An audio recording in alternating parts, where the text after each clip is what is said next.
భార్యకి అండగా నిలబడి నీటిని నిజాయితీ నడిపదాల్లో నమ్మి నా భార్యను చంపిన వాళ్ళని పశువులు ఓడిపోతారా? తప్పుందని అహంకారంతో రాజకీయ పలుకుబడితో ఏ రౌడీ నా కొడుకు అంటే నా భార్యను అతమార్చాడు.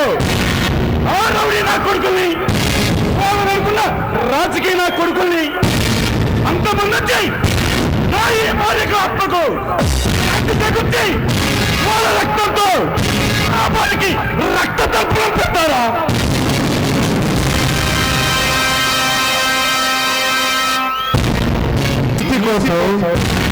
న్యాయం కోసం పోరాడిన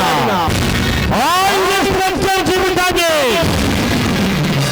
ఎలా చిత్రవత చేశారు భగవాన్. చిన్న లాంటి దుర్మార్గుల అక్రమాలకు అంతు లేకుండా పోయింది.